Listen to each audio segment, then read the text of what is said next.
I am honored and surprised to be among the 4 people recognized this evening, and I'm encouraged by the outstanding work each of the others have done and will continue to do to advance environmental sustainability. And I want to thank Steve Walls for nominating me.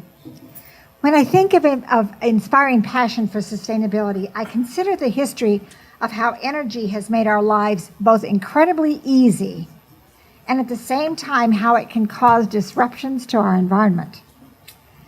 I was born and raised in the Pacific Northwest, in Eugene, Oregon to be exact, where hydropower was the source of our electricity, not fossil fuels. Bonneville, the Dalles, and Lookout Point dams provided our electricity, and I remember taking family drives on Sundays up the Mackenzie River to watch the Cougar Dam being built. I grew up in a house where our source of heat was a wood stove in the kitchen. My grandfather would order a dump truck full of wood each fall and then spend several weeks chopping it into lengths that would fit into the stove. I remember learning, well, I learned some cuss words from him too, but I remember learning to bank the fire each night to ensure that by the next morning, the house wouldn't be too cold. There was a space between the wall and the back of the stove, probably about that much.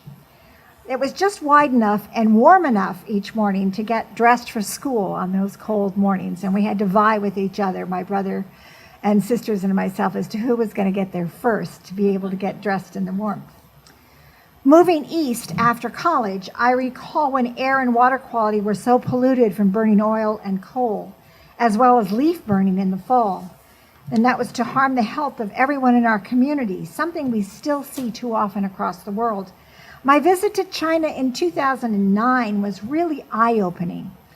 Unknown black stuff spewing from these tall, skinny smokestacks, and milky white, not blue skies. Even at night, you could never see the stars in some of the areas. Today, some haven't a clue about where the electricity, natural gas, and petroleum that they rely on comes from, and sometimes they don't care. As long as they have their gadgets and their creature comforts, the connections between how the energy resources are generated and what we consume are often lost. That's why sustainability must be a critical part of how we make decisions in Fairfax County, in the National Capital Region, and across our nation. Those who can help understand and advocate for sustainability, such as the Fairfax County Environmental Quality Advisory Council, or EQAC, the Sierra Club, the Northern Virginia Soil and Water Conservation District, Leaders in Energy and its Clean Energy Ambassadors, the faith communities, and many others, give voice to the principle that we need to develop and follow an environmental agenda for all, regardless of income, age, gender, ethnicity, or culture. As Steve noted, everyone has the right to breathe clean air, drink clean water, and live and work in clean, decent surroundings. Some of the efforts we've made in Fairfax County, where I chair the board's Environment Committee, include building green networks, expanding bicycle usage and safety, requiring buildings to meet LEED standards, using low-impact development techniques. We've built sustainability principles into our award-winning Transforming Tysons plan. In my own district, I worked with the school board member to repurpose a vacant 3-story office building in 7 Corners into an absolutely smashing upper elementary school, which won awards for design, and also the 2014 award for excellence in best building repositioning and adaptive reuse from NAIOP, a National Commercial Real Estate Association. One of the great things about being an elected official is the ability to network between and among many organizations. At COG, I serve on the board of directors, and I also chair the CEPC committee, as you heard. COG set aggressive greenhouse gas emission reduction goals for the region back in 2008, and is developing a 3rd edition of the Regional Climate and Energy Action Plan to reduce emissions and increase the resiliency of our infrastructure and systems. Now, I'm a political scientist, not a real scientist, But I never dreamed that as an elected official, I would learn so much more about science and physics and chemistry. But that's a big part of sustainability. At the National Association of Counties, where I'm the vice chairman of the Environment, Energy, and Land Use Committee, we work with elected officials from counties large and small across the country, always trying to find that sweet spot that we can agree on. I must admit, it's sometimes hard to find common ground with a sparse Montana county or Midwestern corn growers. But I hope that having grown up in the West, I can understand a little bit more about all perspectives and reach at least a compromise on some issues. And that extends to water issues. I chair the Potomac Watershed Roundtable and also serve as a gubernatorial appointee to the Local Government Advisory Committee to the Chesapeake Executive Council. I spent yesterday and today in Annapolis with that group.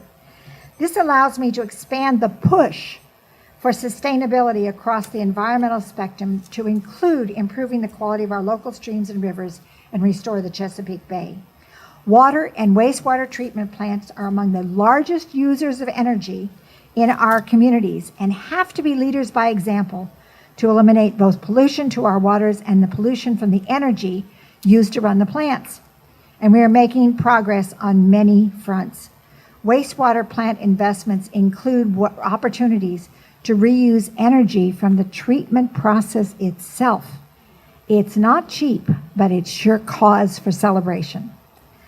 Looking ahead, we live in challenging times. We will be facing a new and unknown federal administration in January, one that took many positions during the campaign that would harm the environment and undo many of our achievements. We will need to redouble our efforts to build connections between environmental advocates and the business community to reject the either-or argument about sustainability and economic growth and stimulate real progress. We must not lose the momentum that it's taken years to develop. We've proved that we can take necessary and prudent steps that result in achieving goals together. We've proved that jurisdictions large and small across the region and across the country can learn or steal best practices together. We have proved that perfect does not have to be the enemy of the good, and that pragmatic approaches work together. And we have proved that we can make headway, albeit sometimes slowly, by encouraging our state officials to redouble their efforts to give us the resources and tools to protect our environment, increase implementation of energy efficiency, and expand the use of renewable energy sources. Let's do that together too. Again, I thank you very much for this very special award, and I look forward to working with all of you to advance environmental sustainability across our region, our states, our nation, and perhaps even our world. Thank you.